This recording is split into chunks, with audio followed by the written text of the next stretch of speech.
The art gallery hummed with polite conversation and the soft clink of champagne glasses. Elena Morrison stood alone near a painting of purple wildflowers, trying to blend into the canvas itself. She shouldn't have come. But when your ex-boyfriend invites you to his engagement party at the most exclusive gallery in the city, saying no feels like admitting defeat. 3 years. She had given Marcus 3 years. And 6 months after their breakup, here he was, engaged to someone else. Someone whose family owned half the real estate downtown. Someone who never had to choose between paying rent and buying groceries. You look like you'd rather be anywhere else. Elena turned to find a man standing beside her, studying the same painting. He was tall, probably in his mid-30s, with dark hair and kind eyes. His suit probably cost more than her monthly salary at the bookstore. "Is it that obvious?" she asked. Only to someone who's spent plenty of time at events they didn't want to attend. He said with a slight smile, "I'm Julian. Julian Hart. Elena Morrison?" They shook hands. His grip was warm and steady. "So what brings you to an event you're clearly not enjoying?" Julian asked. Elena glanced across the room where Marcus stood with his fiancée, Vanessa. They looked perfect together. Magazine perfect. The kind of perfect that made Elena feel like a rough draft. "My ex-boyfriend," she admitted. "This is his engagement party. I thought I could handle it, but now I'm not so sure." Julian followed her gaze. "The one in the blue tie? That's him. And you came alone?" Elena felt her cheeks flush. "I didn't exactly have anyone to bring. My friends all had excuses, and I didn't want to admit to them that this still bothers me." Before Julian could respond, Marcus appeared with Vanessa on his arm. They looked like they'd stepped out of a wedding magazine. "Elena, you made it," Marcus said with that politician's smile he'd perfected. "This is Vanessa." "Vanessa, this is Elena, my old friend from college." Old friend. As if 3 years of her life could be reduced to that. "Lovely to meet you," Vanessa said sweetly. Too sweetly. "Are you here alone?" The question hung in the air like a trap. Elena opened her mouth, but no words came out. This was the moment she'd been dreading. The moment where her presence here, alone and obviously still affected, would confirm everything Marcus probably thought about her. "She's with me, actually," Julian said smoothly, stepping closer to Elena. "We just arrived separately." Marcus's eyebrows rose. Vanessa's smile flickered.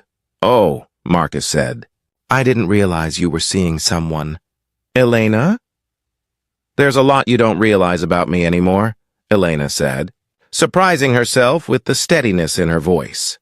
After Marcus and Vanessa moved on to greet other guests, Elena turned to Julian with wide eyes. "Why did you do that?" "Because nobody should feel small at a party," Julian said simply. "And because that look on his face when I said we were together was oddly satisfying." Despite everything, Elena laughed. "I have a crazy idea," she heard herself say. "And you can absolutely say no. But would you consider being my date for the wedding next month? Just pretend for one day. I'll pay you, or take you to dinner. Or whatever would be fair." Julian studied her for a long moment. "How about this instead? No payment needed, but in exchange you let me take you to a real event next week. One you might actually enjoy. Why would you do that for a stranger?" "Because 5 years ago I was in your shoes," Julian said quietly. "Standing at my ex-wife's engagement party, feeling like I'd been left behind while everyone else moved forward. A colleague pretended to be my date that night. It helped more than I can say." "You were married?" "For 2 years. She left me for someone more established, more successful. It hurt like hell.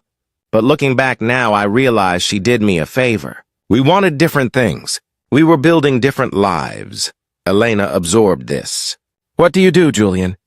"I run a small tech company. Nothing fancy. But it keeps me busy." "And you're really willing to spend an entire day pretending to be my boyfriend?" "Only if you stop calling it pretending to be your boyfriend," Julian said with a gentle smile. "Let's call it being your friend for the day. No pretense needed, just someone in your corner." Over the next 3 weeks, Julian and Elena met for coffee twice. He took her to a private art showing at a museum after hours, something his company sponsored.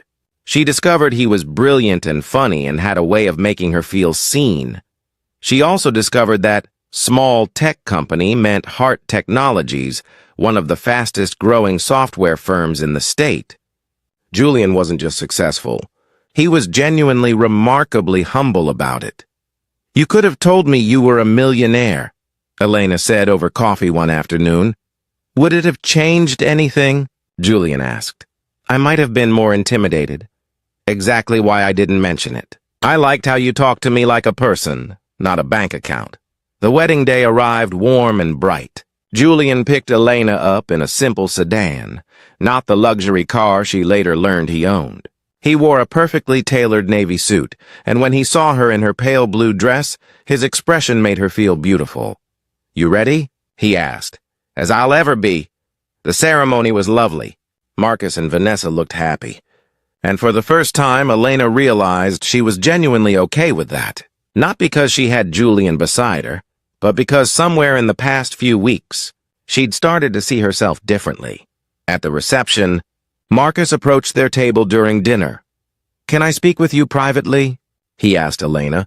Julian squeezed her hand once, then let go. "I'll be right here." Outside on the terrace, Marcus looked uncomfortable. "You seem really happy," he said. "With Julian."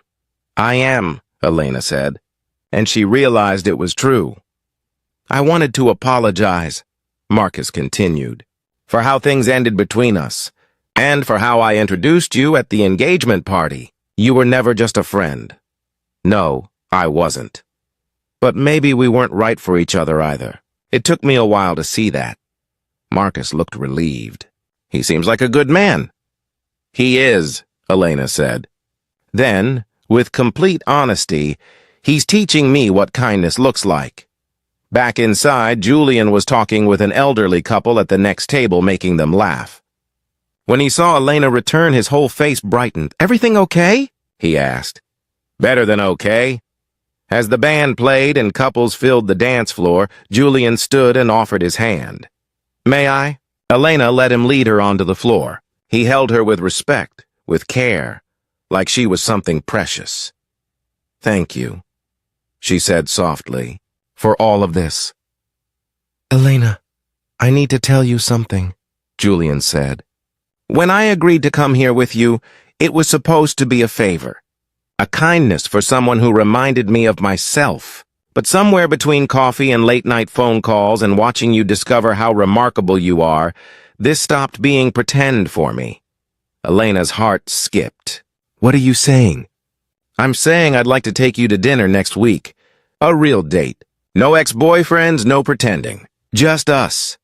She looked up into his eyes and saw nothing but sincerity. "I'd like that too."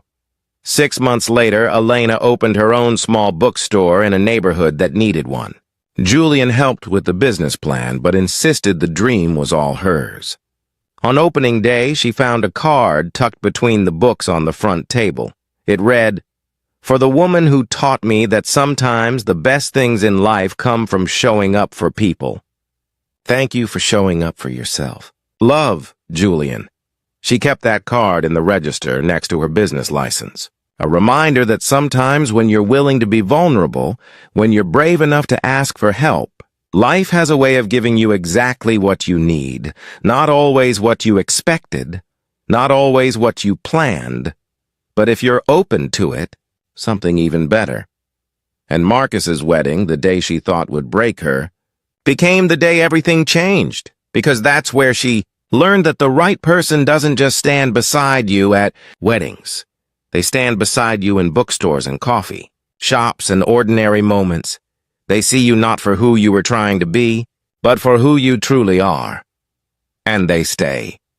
If this story warmed your heart, please like, share, and subscribe for more stories about second chances and unexpected love.